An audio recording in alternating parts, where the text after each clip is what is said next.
안녕하세요. 주간전망대입니다. 금융시장의 다양한 이슈를 뉴스보다 핫하게, 리포트보다 쿨하게 짚어보겠습니다.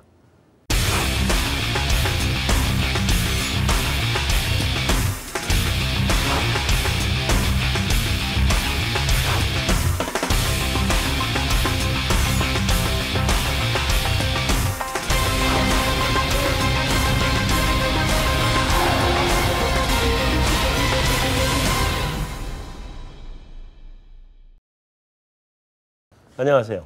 네, 안녕하십니까. 안녕하십니까. 안녕하세요. 진짜 오랜만입니다. 네. 네, 처음 뵙습니다. 네, 처음 뵙겠습니다. 네, 이름은 그 전화문 많이 듣고 있었습니다. 감사합니다. 네. 자, 이제 추석 연휴도 다 지나고 이제 우리 그 냉혹한 금융시장의 현실로 다시 돌아와야 되는 시간이 왔습니다. 이제 4분기 얼마 안 남았죠. 9월 이제 며칠 안 남았고, 그래서 네. 우리 4분기에 우리 금융시장의 이슈들 한번 차근차근 점검을 하고 가는 그런 자리로 해보려고 합니다. 자, 제일 먼저 미국. 이게 금리 인상 있어요, 없어요? 굉장히 애매하게 질문 던졌습니다, 지금. 채권 애널이니까 제가 먼저 얘기드리면 일단 5월에도 한번 그런 일이 있었는데 연준 인사들의 매파 발언들이 쏟아지고, 심지어는 5월 마지막 주에 옐런 의장이 few months라는 단어를 써서 수개월 내에 금리 인상을 하겠다라는 시그널을 줬지만 6월 첫째 주 나왔던 5월 고용이 망가지고 브렉시트 터지면서 그 기대가 확 밀렸거든요. 밀려버렸죠. 근데 이제 8월 달 들어오면서 이제 3분기의 미국 지표들이 이제 어느 정도 안정세를 찾고, 그리고 연준 인사들이 얘기했던 일부 양호한 지표들이 확인되니까 이제 어느 정도 금리 정상화에 대한 얘기를 다시 수위를 높여온 부분이 있고, 그리고 잭슨홀 컨퍼런스에서 이제 또 이제 금리 인상의 조건들이 많이 강화가 됐다 얘기를 꺼내놨으니 연내에 하는 거에 대해서 의심은 지금 좀 많이 준 편이긴 합니다. 준 편이긴 한데, 문제는 이제 9월 FOMC의 금리 인상을 할 수 있느냐.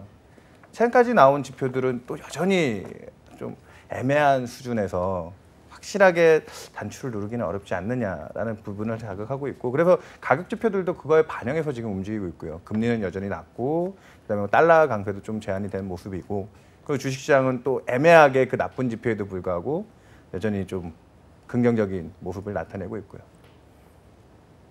그래서 저희는 하긴 하는데 시장이 아직까지는 그렇게까지 긴장감을 많이 가지고 접근하고 있지는 않다, 이렇게 보고는 있습니다. 네, 지금까지 보면은 계속 연준이 말했던 거랑 시장 기대랑 괴리는 작년부터 지속적으로 이어져 오고 있는 것 같고, 지금까지 진행된 사건과 사항들을 보면은 시장이 좀 더 맞는, 그러니까 연준은 결국 시장이나 경제 지표를 후행적으로 낮추는 그런 행보를 보여왔기 때문에 최근에도 연준의 금리 인상 기대 자체는 조금 높아지는 모습을 보였음에도 불구하고 금융시장에서 보이는 반응들은 굉장히 뜨뜻미지근한 그런 모습을 보였던 게 아닌가라고 생각이 들고요. 저도 최근에 연준의 행보들을 보면 일단 작년에도 3월, 6월, 9월 여러 가지 이슈들에서 계속 금리 인상이 지연되다가 결국 이제 12월에 금리 인상에 첫 발을 내디딘 상황이고, 올해도 마찬가지로 3월 2월 달에 금융시장 불안에다가 6월에 브렉시트 이슈 이런 거에서 이제 금리 인상이 계속 지연이 되고 있는 상황이고, 작년과 비교해 보면 어떻게 9월이 좀 더 금리 인상하기는 좀 편한 여건이라고도 볼 수는 있을 것 같습니다. 왜냐하면 지금 금융시장이 더할 나위 없이 안정되어 있고, 그동안 연준이 좀 가장 싫어하는 것 중에 하나가 금융시장이 굉장히 불안해지는 거, 여기에 대한 약간 알러지성 반응을 보여왔기 때문에 그런 관점에서 보자면 9월에도 인상의 의지가 없지는 않다. 하지만 지금 대선 앞두고 이번에 ISM 지수 나쁘게 나온 걸 보더라도 시장이 투자나 이런 부분에서 위축이 되어 있는 그런 상황이기 때문에 지금 이런 경제 지표를 갖고 시장에서 좀 금리 인상을 정당화하기는 좀 어렵기 때문에 한다면 12월 정도 인상을 하지 않을까, 그렇게 전망을 하고 있습니다. 네, 그 9월이냐 12월이냐 있냐 없냐를 얘기하기 전에 먼저 지표를 좀 점검을 해봐야 될 것 같아요. 그래서 일단 고용이 전망은 한 18만 개 정도 내외 예상을 했던 건데, 그러면서 15만 개에서 20만 개 사이면 금리 인상을 할 수 있다. 막 이랬단 말이죠. 근데 고용이 몇 개 나왔죠? 15만 1,000개가 나왔습니다. 아주 애매한 숫자가 나왔네. 그렇죠. 그러니까 예상치를 확 밑도는데 여전히 금리 인상 구간에 있는 그렇습니다. 고용이 나왔네요. 그 제조업 지수는 50을 하회했죠. 그렇습니다. 갑자기 급락했죠. 네. 52 이상이었다가 네. 지금 그 예상치도 한 52 정도였던 것 같고. 네, 그렇죠. 49.4가 나왔으니까 크게 하락한 거죠. 서비스업 지수도 안 좋았다며요. 네, 뭐 전반적으로 수치가 네. 예상보다는 못 미치는 숫자가 계속 나오고 있죠. 그 부분이 가장 좀 문제인 것 같고요. 네. 근데 실질적으로 가장 중요한 부분은 아무래도 그 고용 숫자 뭐 이런 걸 다 떠나서 네. 결국은 임금 상승이 일어나고 있느냐 하는 부분이겠죠. 그래서 미국의 경기가 회복이 되려면 그 부분은 당연히 소비가 늘어나야 되는 부분인데 소비가 늘어나려면 당연히 소득이 늘어나야 되는데 지금 소득 늘어나는 숫자를 보면 만족할 만한 수준의 뭐 5%대 뭐 이런 숫자는 안 나오고 있고 네. 겨우 뭐 한 3%대 증가율이 나오고 있기 때문에 결국은 소비가 늘어나기 위해서 소득이 늘어나야 되는데 실업률은 낮은데 소득 늘어나는 속도가 느리다. 네. 이게 지금 가장 큰 문제인 것 같다고 생각이 듭니다. 지금 몇 프로까지 그 임금 상승률이 몇 프로까지 나와야 금리가 올라가요? 예전에 제가 봤을 때는 완전 고용이라 해서 자연 실업률 정도 5% 하회하는 실업률일 때는 금융위기 전까지는 대략 임금 증가율이 4% 이상의 좀 빠른 속도를 나타냈는데요. 지금 최근에는 2% 중반 정도 속도. 그러니까 연준에서도 예전에 얘기했지만 고용시장에 슬랙이 존재하기 때문에 뭐 네. 경제활동 참여율이라든지 고용률이 빠진 거에 대한 임금 정체 구간이 많은 거 아니냐. 그리고 최근에 일자리가 늘어난 것도 보면은 뭐 이렇게 그 학위 같은 거 있잖아요. 교육 수준 이런 걸 보면은 뭐 조금은 저학력 쪽의 고용 쪽, 뭐 이런 쪽에 대한 뭐 비중 증가나 이런 것들 보면 임금 증가에 대한 안전성이나 이런 게 좀 상대적으로 떨어진다. 그래서 이제 그쪽에서 또 나타나는 현상 중에 하나가 소비가 제대로 안정적으로 늘어나면 저축률 같은 게 빠져줘야 되는데 미국도 지금 상대적으로 저축률이 높은 수준을 계속 유지를 하고 있거든요. 아직도 그럼 딜레버리징도 진행되고 있는 상태인가요? 뭐 디레버리징이 최근까지도 소득 대비해서 그 가계 부채 증가율, 부채 비중은 계속 빠지고 있는 상태였고요. 그렇다 보니까 미국이 지금 그렇게 숫자는 견조해 보이나 PC 같은 뭐 개인 소비 지출이 견조해 보이긴 하지만 예전 레벨에 비하면 현저히 낮고요. 그리고 그게 이제 정상적인 금리 정상화를 이끌 정도의 수준이냐에 대해서는 고민을 계속 던지고 있는 거죠. 거기에 또 부합해서 물가가 안 쫓아가고 있고요. 특히나 수요 견인 쪽에서. 일단 지금 결론적으로 질문을 다시 한 번 던지면 이번 9월에는 없을 것 같다라는 게 중론이죠. 네, 네. 맞습니다. 그죠? 네. 네. 하면은 뒤통수 때리는 겁니다. 네. 예. 자, 그러면 12월에는 할 수 있어요? 네, 한 번 정도 할 수 있을 것 같습니다. 네. 한다면 작년하고 비슷하겠죠. 정책 신뢰성의 네. 이슈일 등 거고요. 떠밀려서? 네, 등 떠밀려서 하는 거고.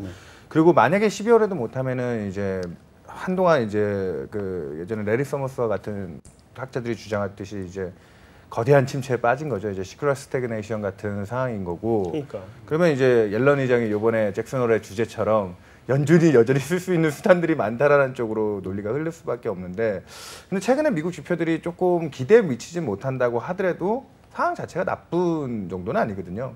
그리고 뭐 어제 베이지북도 나왔지만 전체적으로 어느 정도 안정적인 개선 정도 얘기하니까 12월 정도에 이제 여러 지금의 정치적인 부담이나 이런 것까지 덜어내고 나면 뭐 못할 상황은 아닐 거라고 보고 있습니다. 근데 그 뭐 못할 상황은 아니겠죠. 뭐 네. 금리 인상도 아니고 사실은 금리 정상화라고 봐야 되는 것이고. 그렇죠. 못할 거는 아니긴 한데 그렇다고 해도 금리를 인상할 만큼 지표들이 따라와 줘야 되는데 지표들이 안 따라오잖아요, 지금. 뭐 금리 인상 한번 한다 그러고 하면 그다음에 바로 꼬꾸라지고. 그래서 지표들이 따라 올라와 줘야 금리 인상을 해가면서 나가는 거 아니에요. 근데 그래서 12월이 오기 전에 달러가 지금보다 글로벌 달러 시세가 지금보다 뭐 선진국 대비 이머징 대비 조금 더 충분히 하락해주고 맞아. 그리고 뭐 유가도 지금보다 뭐 50불 쪽으로 좀 더 가까이 가 있고 이 정도 되면 이제 한 번쯤 편안하게 올릴 수 있죠. 달러는 지금 어느 정도까지 하락 금리 인상을 12월로 늦춘다 그러면 어느 정도까지 보세요? 달러가 좀 이제 약세가 갈 텐데 그렇게 달러 되면. 원 말씀이신가요? 달러 자체. 달러 자체요. 네. 사실 지금 선진국 통화 대비해서는 달러가 5월 달에 바닥 찍고 그때보다는 레벨은 높습니다. 그렇죠. 네. 근데 이제 신흥국 통화 대비해서는 계속 최근에 신흥국 통화가 강세로 갔기 때문에 5월보다도 신흥국 통화의 가치가 지금 더 높아져 있는 상황이고 원화 같은 경우도 최근에는 이제 선진국보다는 신흥국 통화의 방향에 좀 합류를 하면서 원화 강세도 다른 통화보다 좀 강하게 나타나는 그런 모습인 것 같고요. 일단 지금 이제 미국 정책만 놓고 보면은 시장에서 그래도 9월에 인상 기대가 최근에 높아진 부분이 달러 지수를 지지를 해줬으니까 그랬다가 이제 9월에 인상을 안 하게 된다고 하면 일단 달러는 하락 압력을 받을 수는 있을 것 같기는 한데요. 그렇더라도 연준에서 이제 이번 회의에서 추후 금리 인상이 없다라는 식으로 메시지를 던지지는 않을 것이고 거기에 대한 기대를 남겨둘 가능성이 크고요. 또 하나는 사실 이제 브렉시트 이후에 굉장히 거대한 유동성 랠리가 펼쳐졌었는데 거기에 큰 배경 중에 하나는 연준의 금리 인상 지연도 있지만 다른 나라들의 추가적인 완화에 대한 기대가 상당히 작용을 하고 있습니다. 근데 지금까지 아직 BOJ 20이 아무런 카드를 쓰지 않은 상황이거든요. 네. 근데 빠르면 이제 9월에 BOJ도 좀 추가적인 카드를 내놓을 가능성이 크고 22도 어떤 형태로든 그런 내놓을 가능성이 있기 때문에 미국이 금리 인상 기대 지연이라는 부분이 한 축이 있다면은 다른 한 축에서는 20이나 BOJ가 뭔가 행동에 나설 가능성 그런 것들이 결국 선진국 간의 통화 정책 격차를 벌려주기 때문에 미국 금리 인상 지연이 계속 달러를 계속 많이 하락시키는 그런 요인으로 작용하기는 좀 어려울 거라고 그렇게 판단을 하고 있습니다. 네, 그럼 미국 연준이나 미국의 하여튼 페드에서는 달러 수준은 어느 정도 수준을 적정하다고 보는 거예요? 일단 약달러를 원하고 있는 거 아니에요? 약달러라기보다도 이제 최근에 사실 2014년 7월부터 달러가 이제 본격적으로 강세를 보였는데 네. 그 강세 폭이 이제 워낙 컸고 중요한 거는 그 과정에서 다른 나라 경기들이 좀 살아주면 미국도 거기서 덕을 볼 텐데 다른 나라 경기가 다시 또 죽어버렸기 때문에 미국 혼자서는 이제 버티면서 성장률을 이끌어갈 수 없는 상황이기 때문에 네. 이 달러 강세 수준이 부담스러운 그런 상황으로 그렇게 저는 받아들여지고요. 달러 약세보다는 네. 현재 강세가 부담스러워서 지금보다는 좀 내려갔으면 좋겠다. 그렇죠. 뭐 좀 속도에 대한 조절, 이제 그런 부분이 필요하지 않을까라고 생각을 하고 있고요. 또 작년에 네. 보니까 달러가 인덱스 기준으로 보면 블룸버그 인덱스 기준으로 보면 대략 94에서 96포인트 정도 스위스팟 정도 얘기를 해왔던 것 같더라고요. 예, 그 표현을 썼던 가장 큰 이유가 달러 약세가 94를 하회해서 또 내려가면 이게 미국 펀더멘탈에 대한 또 의심 쪽으로 넘어가는 것 같더라고요. 너무 이제 미국 지표 자체에 대한 안전성이 떨어지고 그렇게 가면 이제 또 금융시장이 또 불안한 요건으로 가게 되는 거고 또 보면은 달러가 97을 넘어가서 미국의 이제 단기 금리 2년짜리 금리가 한 0.9에서 1% 가까이 근접할 때 그 정도 레벨을 기록했는데 그 정도 가면 이제 미국 긴축에 대한 불안감으로 미국 증시가 좋았던 경우가 한 번도 없습니다. 달러 인덱스 97을 넘었을 때 그게 임계치 정도로 얘기를 하는데 그 스위스팟 안에 머물렀을 때 이번에도 보시면은 5월 달에도 그랬고 8월 달 요 근래도 그렇지만 더들리 같은 이제 주요한 연준의 발언권을 갖는 그 위원들이 그 금리 정상화에 대한 어느 정도 여건을 얘기하면서 단서를 항상 다는 게 달러였거든요. 달러에 대한 어느 정도 안전성에 대한 필요성을 항상 강조를 했는데 그렇죠. 그때 달러 레벨을 보면 한 94에서 95 사이였어요. 그러니까 이번에 9월에 만약에 금리 인상을 저는 개인적으로 9월에 만약에 금리 인상을 트라이 하려고 했다면 다시 달러가 강세를 먹어서 인덱스는 97이 넘어가면 증시가 흔들려 버리면 작년 9월에도 사실은 미국 증시가 금리 FOMC 직전에 굉장히 무너지고 그다음에 중국 지표가 나빠지면서 그 두 개를 빌미로 하면서 금리를 결국 못 올렸다는 거죠. 네. 이번에는 이머징이 상대적으로 안정적이지만 미국 내부적으로만 놓고 보면 역시나 연준 인사들이 주요하게 보는 건 한 95포인트 정도를 지키는 게 지금 제일 중요한 이건 뭐 제 개인 의견이긴 한데 이렇게도 볼 수 있는 게 어떤 시장 가격의 속성상 2014년 한 7월 그리고 2014년 하반기부터 갑자기 달러 강세 유가 폭락이 시작되고 나서 한 1년 반에 굉장히 강한 추세가 이루어졌거든요. 커머디티하고 FX 쪽에 1년 반이라는 시간 동안에 별다른 조정 없이 한 방향으로만 내달렸다. 굉장한 추세죠. 그렇죠. 그때 달러 강세는 2008년 금융위기 때보다 더 급격했습니다. 1년 반의 추세 같으면은 통상 그 추세 이후에 일종의 컨설리데이션 내지는 커렉션 창은 같은 기간 내지는 2배 정도는 온다고 보면은 한 2, 3년은 말씀하신 그 스위스팟 주변에서 맴도는 게 시장의 속성이죠. 시장의 속성이고 또 하나 이것도 말씀드리고 싶은 게 저는 한 그때 재작년 말이었나 한 2,000명 정도의 외신 기자들 불러놓고 푸틴이 기자회견할 때 메시지가 그거였거든요. 러시아 국민들한테 우리 2년만 버티자. 우리 2년만 찌그러져 있자. 그렇게 이렇게 가도 올리고 어쨌거나 시간만 벌어보자 하는 거였는데 한 2년 다가오면서 이번에 항저우에서 굉장히 푸틴의 위상이 두드러졌습니다. 그러고 뭐 얼마나 항저우에서 대접 제대로 하대요. 대접 제대로 하죠. 저는 그 장면 보고 깜짝 놀랐는 게 그 메르켈 총리가 시진핑 주석한테 말 걸다가 그 외면당하는 거. 슬쩍 보고 나서 그냥 다시 또 푸틴한테 가더라고요.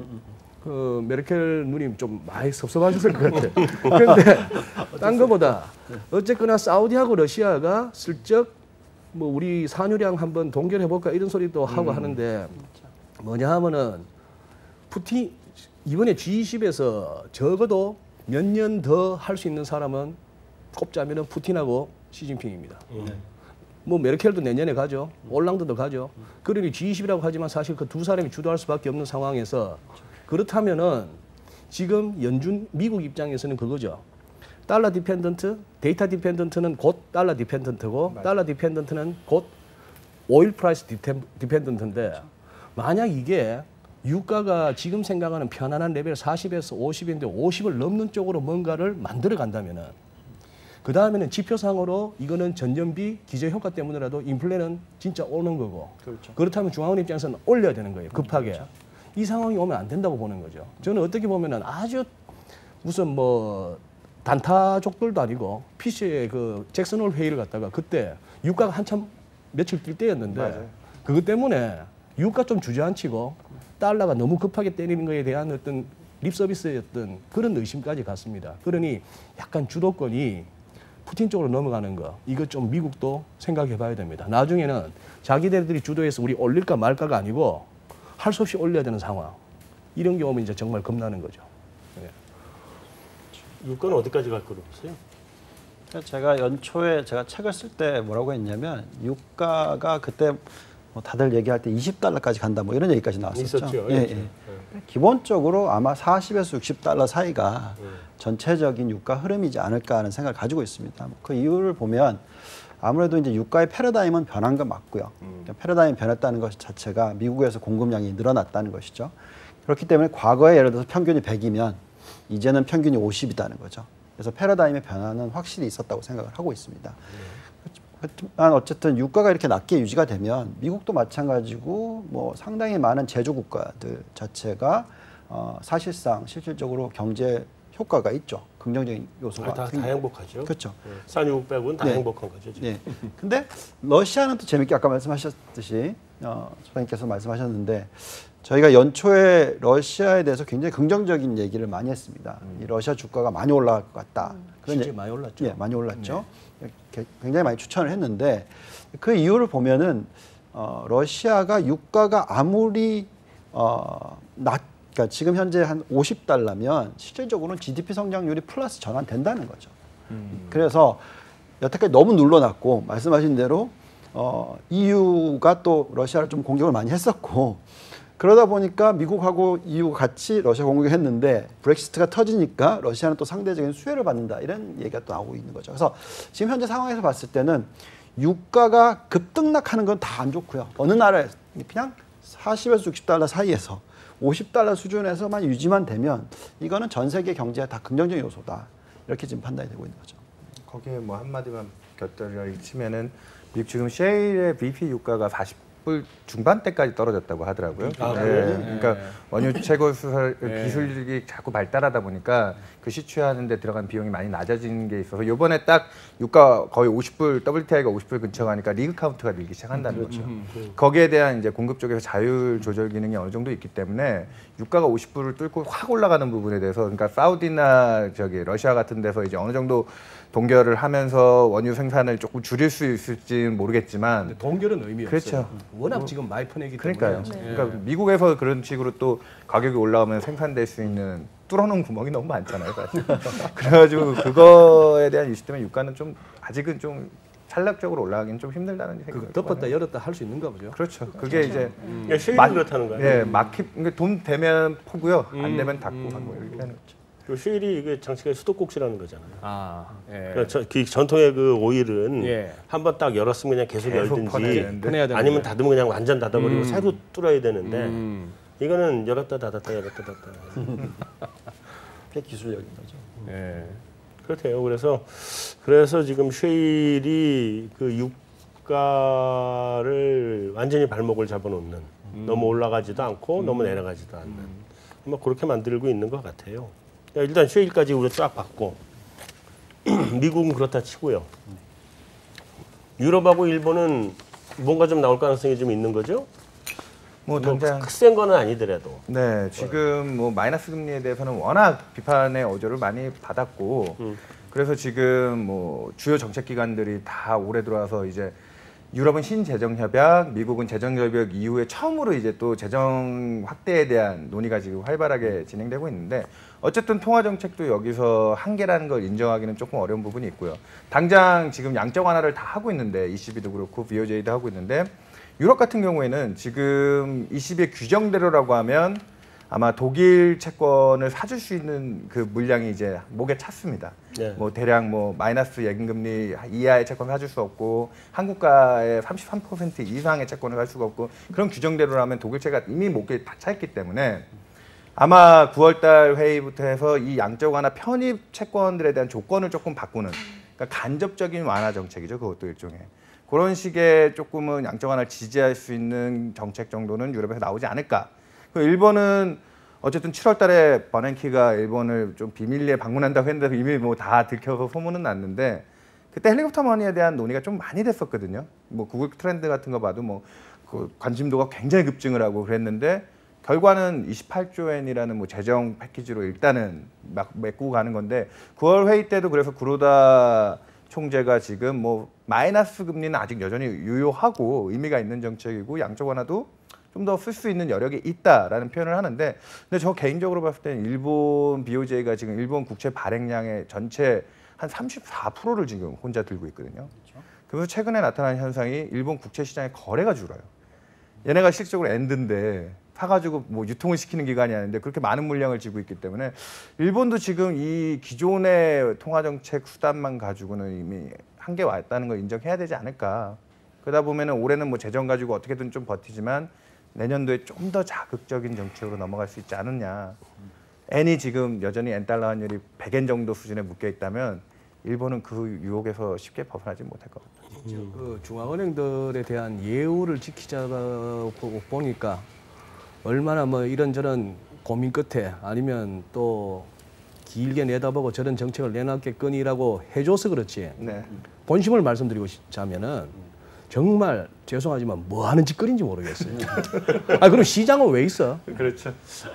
뭔 놈의 마이너스에 시장에 뭐 국채 기관이든 뭐든 브로커든 전부 손가락 빨고 있는 거 아닙니까? 그렇죠. 뭐 거래할 게 있어야죠. 그러면은 지금 마이너스 0.4% ECB 예치금 금리 그거보다 더 내려가는 국채들 뭐 수두룩하고 못 사고 그렇다면은 금리를 더 낮추든지. 근데 쟤들 벌써 회사채 사잖아요. 회사채 사고 제 머지않아 뭐 자주 하는 얘기입니다만 NPL 삽니다, 걔들. 제 500은 겁니다. NPL도 살 뿐만 아니라 각 가정에 있는 종이 쪼가리에 숫자하고 퍼센트 기호 있는 거, 뭐 그것만 있으면 그냥 담보 잡아서 다 사줄 거예요. 정말 얘 그만했으면 좋겠어요. 안 되면 안 되는 거지. 뭐 근데도 한다는 거 아니에요. 예. 어쨌든 자, 정순 태장님. 네.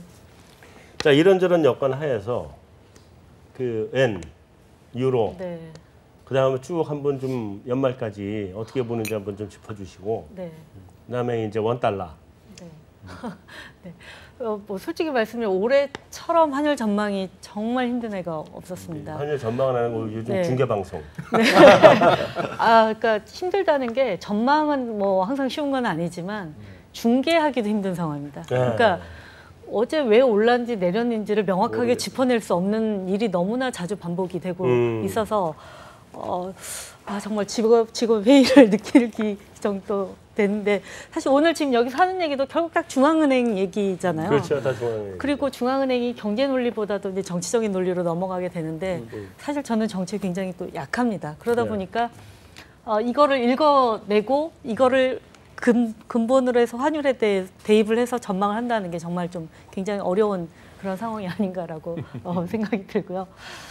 엔화 같은 경우도 앞서 통화 정책에 대한 말씀도 하셨고 결국 연초에는 이제 100엔 완전히 깨고 90엔까지 내려올 수 있는 그런 가능성이 얘기되기도 했습니다만은 일본도 지금 2012년 10월에 아베가 집권하면서 벌려놓은 일을 여기서 접을 수는 없는 거죠. 네. 여기까지 와서 일단 환율로 치자면 환율이 올랐던 부분을 지금 50% 반납을 한 그런 네, 상황인데 네. 여기서 이제 스탑을 해버리면 다시 제자리로 돌아가는 거거든요. 네. 물가는 다시 제자리로 돌아왔지만 적어도 환율을 제자리로 돌아오게 하지는 않을 거라고 생각이 들고요. 그래서 뭔가 어쨌든 디플레이션을 시킬 수 있는 그런 정책들을 특히 올해보다는 내년에 헬리콥터 머니 교과서적인 그런 정의는 아니겠지만 재정의 화폐화 이런 유사한 정책들을 지금 검토하면서 내년에 내놓고 그런 걸 통해서 엔화의 추가적인 강세를 조금 막으려는 노력을 계속 하지 않을까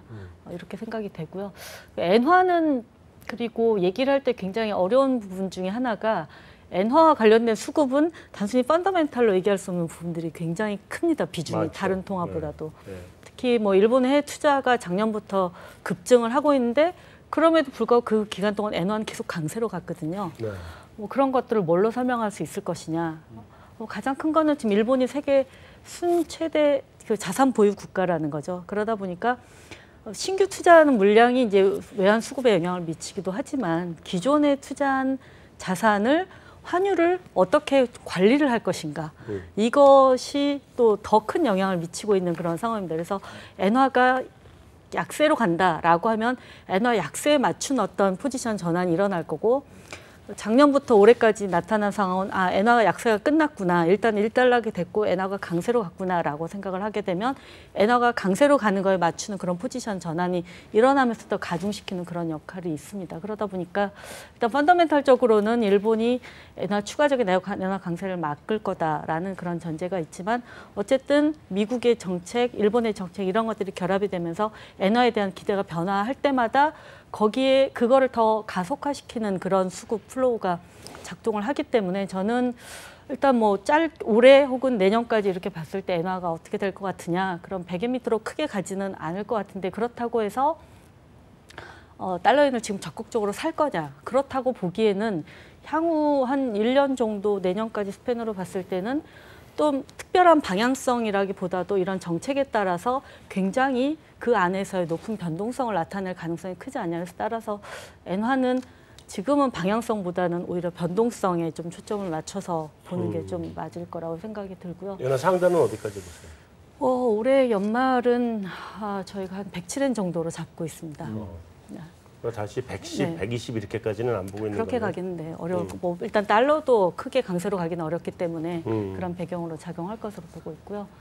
유로화 같은 경우는 지금 상당히 균형을 이루고 있습니다. 지금 1.10 전후로 해서 이렇게 굉장히 좀 팽팽하게 맞서고 있는 상황인데 연말까지도 그런 흐름은 좀 이어지지 않을까. 왜냐하면 유로존이 그래도 상대적으로 경기 여건이 아주 나쁘진 않기 때문에 적극적인 완화 정책을 펴지는 않을 거고 그렇다면 유로존 완화 정책에 의한 유로화 약세 압력도 좀 제한될 거고 또 달러가 강세로 가기에는 달러에도 한계가 있고 이런 것들이 맞부딪히기 때문에 전체적으로 1.10 사이에 공방전은 이어지지 않을까 그렇게 보고 있습니다. 네, 마지막으로 이제 원유. 네, 원화. 제너리 온 거. 네.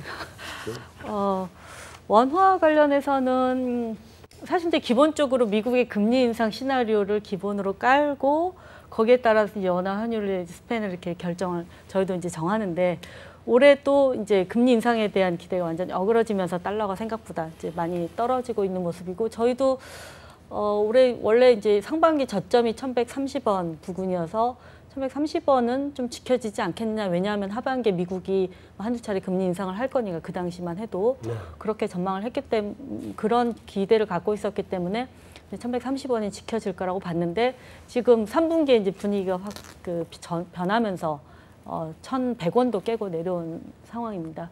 그리고 이제 최근 이제 원화 쪽의 변수만을 봤을 때는 일단 그 외국인의 포지션이라는 부분에 대해서 제일 관심을 많이 갖고 있습니다. 그러니까 7, 8월 들어서면서 유동성 랠리가 나타나면서 원화가 다른 통화보다 상대적으로 강세를 보였었고 특히 환율 상승 재료에는 잠깐 반짝 반등했다가 하락 재료가 나오면 기다렸던 듯이 계속 좀 밀리는 굉장히 무거운 모습을 보여줬거든요. 네.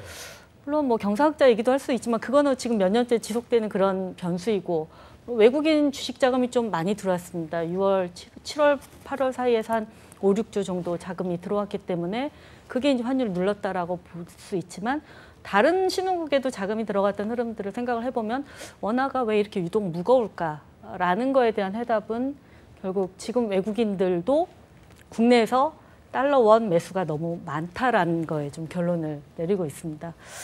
실제로 이제 작년 1월부터 올해 6월까지 한 18개월 동안 외국인이 NDF를 625억 달러를 순매수를 했고요. 올해 상반기만 보더라도 약 240억 달러를 매수를 했습니다.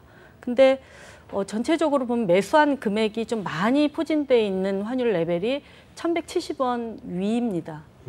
그렇다면 외국인 평균 단가가 상당히 높다라는 얘기죠. 네.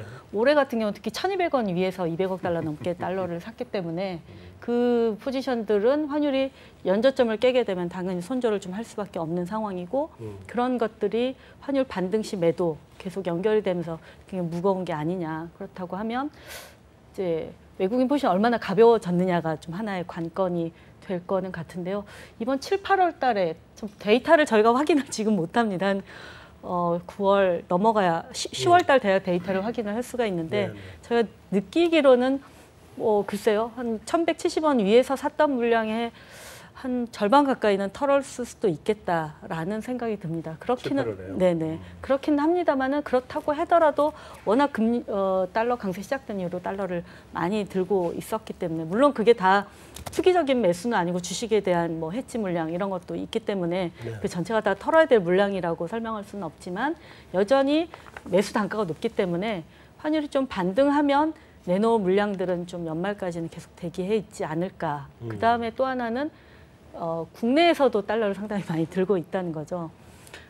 최근에 이제 외화예금으로 이제 국내 주체들의 포지션을 볼 수가 있는데 외화예금이 7월 한 달에만 66억 달러가 늘었습니다. 근데 이걸 좀 넓혀서 보면 올해 3월부터 7월까지 5개월 동안 달러 예금만 한 132억 달러가 늘었습니다.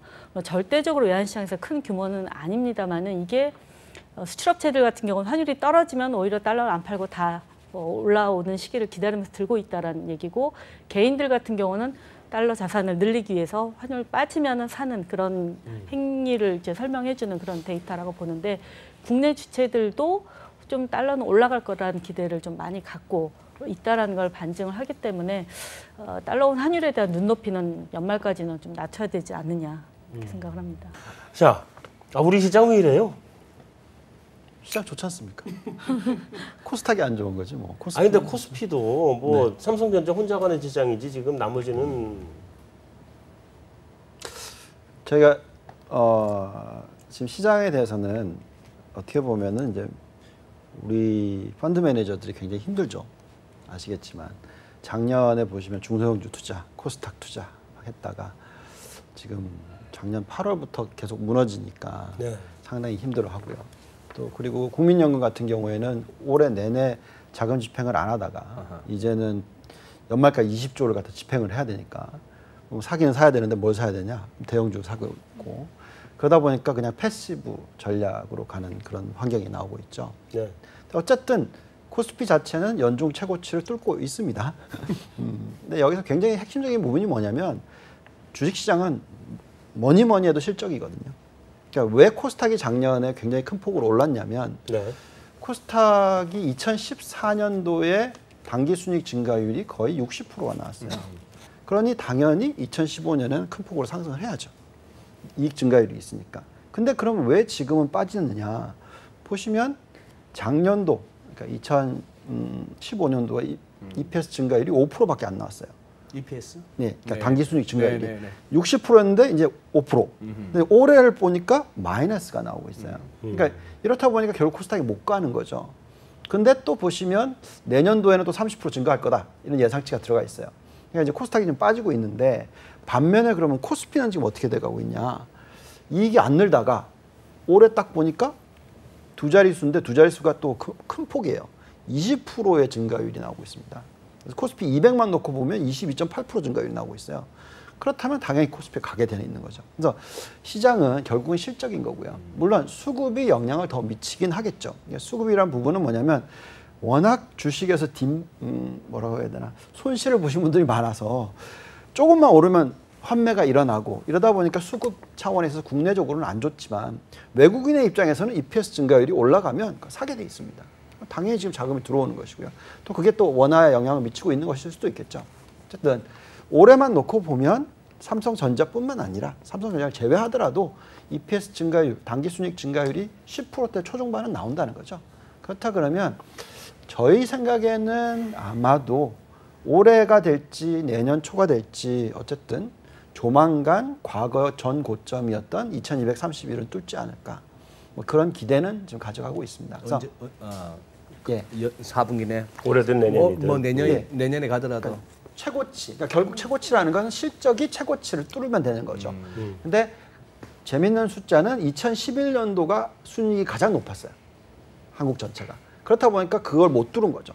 그 가장 높은 고점이 2231이었던 거고요. 근데 올해 연말이든 내년 연말이든 이 순이익이 그때보다 높아지게 되니까 그러면 당연히 뚫고 올라갈 수 있는 것이 아니냐 이런 기대를 가져보고 있습니다. 자, 그 10%면 10%보다 더 좋은 데도 있을 텐데 글로벌리. 네. 자산 배분 전략을 어떻게 갖고 가야 돼요? 저희는 뭐 아까도 말씀드렸지만 올해 연초에는 계속적으로 한국을 투자를 한다기보다는 러시아 쪽 얘기 말씀드렸었고 지금 재밌게 보고 있는 시장은 저희는 독일입니다. 독일이요? 네. 왜냐하면 지금 가만히 생각해 보시면 독일이 브렉시트가 터지고 나서 주가 조정을 받았죠. 그리고 또 이탈리아 은행권 얘기 나오면서 또 은행권에 조정이 있다 보니까 도이치은행이라든지 이런 은행들이 조정을 받았죠. 거기다가 또 복수회관 사태가 터져서 또 한번 조정을 받았고 네. 전체적으로 보시면 실질적으로 이익보다는 굉장히 저평가되어 있는 그런 지수가 돼버렸어요. 독일이요? 네. 게다가 저희가 지금 계속 바라보고 있는 게 뭐냐면 미국 시장이 어떻게 될 것이냐, 미국의 소비가 어떻게 될 것이냐. 어쨌든 미국 소비는 바닥을 다지고 상승을 하는 추세다. 그러면 미국의 소비가 늘어나면 결국은 제조 국가들이 좋아질 건데 여기에다 또 유가는 굉장히 낮게 유지가 되고 있으니 그럼 어디가 가장 수혜를 받겠느냐. 그러다 보니까 당연히 이제 독일 쪽이 나오고 있는 거죠. 그래서 자산 배분의 전략은 저희는 이렇게 생각하고 있습니다.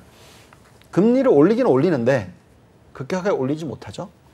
그러면 장기 금리가 올라가느냐? 올라가긴 올라가는데 아주 천천히 올라가는 거죠. 그렇다 그러면 어떤 종목에 투자하고 어떤 국가에 투자를 해야 되느냐? 높은 ROE를 창출해내는 국가에 투자를 해야 되죠. 왜냐? ROE가 높으면 금리가 낮으면 이 갭이 굉장히 높기 때문에 네. 그 갭이 높으면 높을수록 그 나라나 그 기업의 가치가 올라가게 돼 있어요. 그러다 보니까 그럼 그런 국가들이 어디에 있느냐? 한국 아니거든요. 어디냐? 나스닥입니다. 미국. 또 어디냐? 독일. 제조업 쪽. 그러니까 이런 식의 흔히 말하는 성장주를 찾아내야 되는데 코스닥은 아닌 것 같고 다른 시장들을 보다 보니까 자산 배분을 하다 보니까 결국은 제조 경쟁력이 있고 ROE를 창출해내는 그런 국가와 종목, 기업, 산업군을 투자를 하다 보니까 결국은 성장주인데도 어떤 나라들이 좋냐? 계속 뭐 경쟁력을 놓고 보시면 당연히 독일과 미국이 나오게 되고 그러다 보니까 미국 나스닥은 그렇게 올랐는데도 여전히 나스닥이에요? 그럼요. 네. 네. 그런데 유 팀장님 말씀하신 독일이다 하시는 얘기가 독일의 어떤 종목을 갖다 발굴한다기보다는 독일 그냥 닥스를 사는 말씀이죠. 네, 그렇습니다. 뭐 우리로서는 그게 제일 편한 제일 투자죠. 편합니다. 네, 예. 지금 계산해 보면 저희가 돌리는 잔존가치 모델이라는 게 있는데 저희들은 16개 국가를 다 돌립니다. 돌려서 보면 그때 작년 말, 그러니까 작년 이맘때 정도 봤을 때 계산했을 때 가장 높은 상승률을 가지고 있던 데가 러시아. 지금 돌려보면 가장 상승률이 높은 데가 독일. 근데 그 상승 여력이 30%대가 나옵니다. 그러니까 상당히 높은 거죠. 10%보다는 훨씬 높으니까. 네, 잘 알겠습니다. 우리 뭐 짚어야 될 거는 대부분 다 짚은 것 같습니다. 그죠? 네. 네. 자, 집중 토크 여기서 마무리하고 외신 인사이드로 넘어가겠습니다.